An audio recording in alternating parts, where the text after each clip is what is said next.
boys and girls. Welcome to today's Read Aloud. I want to read you a really lovely story that I think you'll really like. It's kind of long, but it's a really great story, and I chose it today for a very special reason. It's called Teddy's Easter Secret.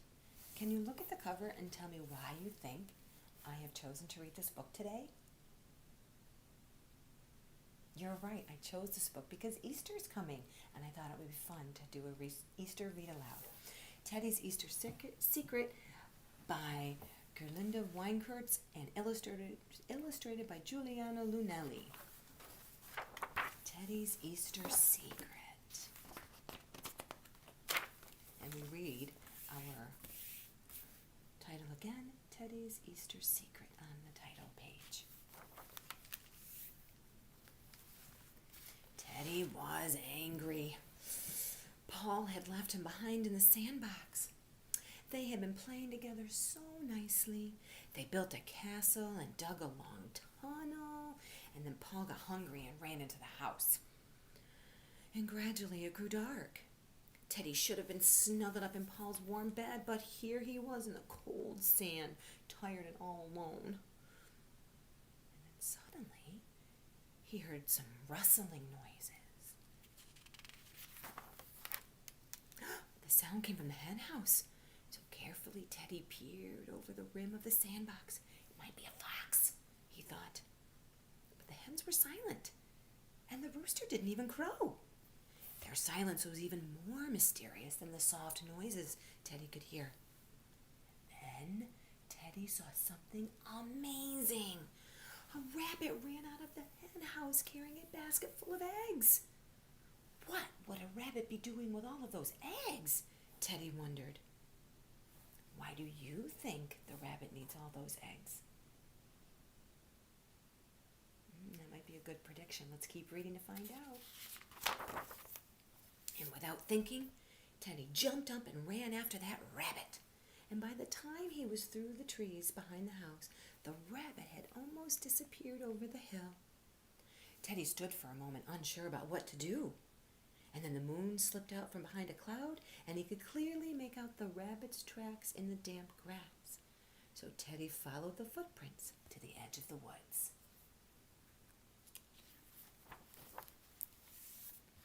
In the dark, it was dark in the woods, and Teddy did not like it one bit.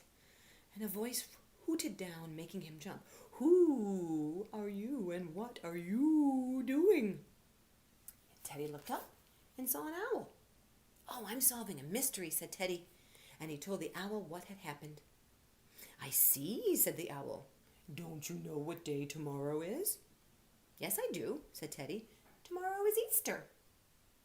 That clue is as important as your rabbit tracks, said the owl. Come with me.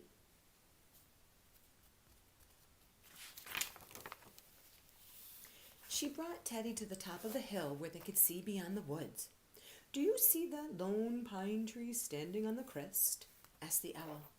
If you follow the maple trees through the woods and climb the hill to the pine, you'll be well on your way. But what then? Asked Teddy. The owl just turned her head all the way around and whispered, It's a secret. I wonder what the secret is. Do you have an idea yet? The forest was horribly dark and scary.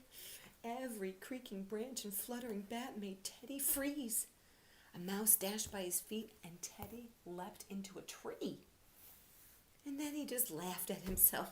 How silly he was to be scared of a little tiny mouse just because it was dark. Feeling braver, he went on. It wasn't much further to that big pine tree.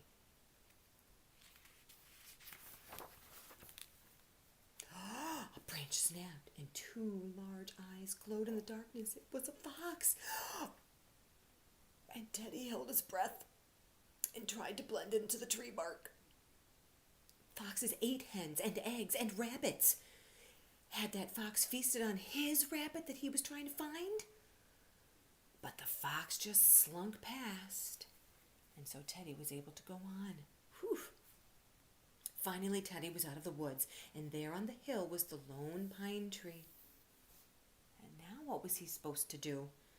He spied a narrow path that led through a row of wild raspberries, and bending low, Teddy slipped right through. Before him lay an enchanted meadow filled with busy rabbits painting thousands of eggs. "Who are you? And what are you doing?" Teddy looked up, surprised. A very old, large rabbit was glaring at him.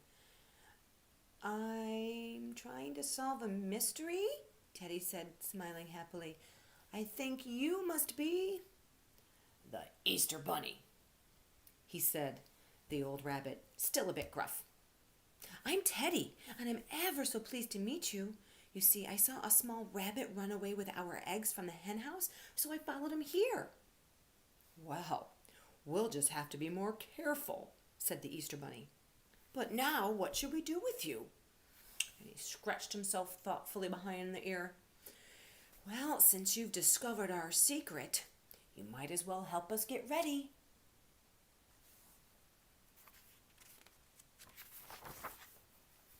So on that magical night, Teddy got to work alongside the Easter Bunny's helpers, painting eggs for all the children. "Where do you get the paints?" Teddy asked.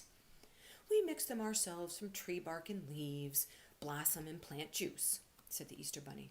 "Be sure that no two eggs are alike. We pride ourselves on making each one unique. And be careful of the dye. It doesn't wash out easily."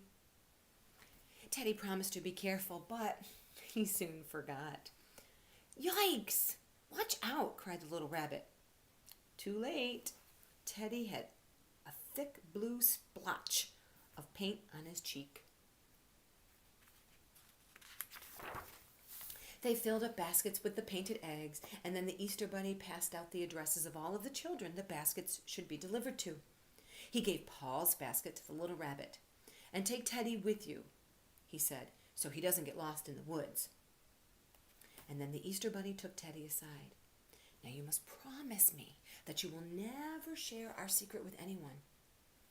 "Not even the hens? Not even Paul?" asked Teddy. And the Easter Bunny shook his head. "Not anybody." And Teddy thought of all the wonderful things he'd seen and done that night, and how he could remember them even without talking. And he slowly nodded. "All right," he promised. "I won't tell." Then Teddy and the little rabbit set off. "What do we do if we see that fox?" asked Teddy. "Oh, foxes leave us alone at Easter," said Little Rabbit with a laugh. And the basket was rather heavy, so Teddy and Rabbit took turns carrying the basket to Paul's house. "And now you can be an Easter Teddy," joked the rabbit. The sun was already starting to come up when they climbed over the fence. "We have to hide the eggs well," said Teddy. "Paul is really good at finding them." And when they were all finished, the little rabbit waved goodbye and disappeared among the trees. Only then did Teddy notice how tired he was. He had been out all night long, and he curled up again in the corner of the sandbox and soon fell fast asleep. He slept until the sun had risen high into the sky. He was still sleeping when Paul took him into his arms, and he pretended to be asleep when Paul asked, "Teddy, how did you get that blue spot on your cheek?" Teddy wanted to tell Paul all about his adventures, but he had promised to keep the Easter Bunny's secret. So he kept his eyes closed and snuggled down deep into Paul's arms, while Paul searched high and low to find all of his beautiful Easter eggs. The end. Well, I think we all know how Teddy got that blue spot on his cheek.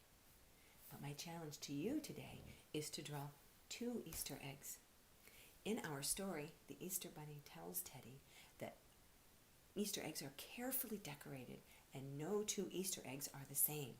I want you to get out your crayons and a piece of paper, or if you have paints at home, maybe Mom, Dad, or Grandma or Grandpa will let you use some paint, but go ahead and draw and decorate 2 separate Easter eggs so that they don't look the same, and send a picture of your drawing to your teacher. I hope you enjoyed today's read aloud, boys and girls. I'll see you later. Bye-bye.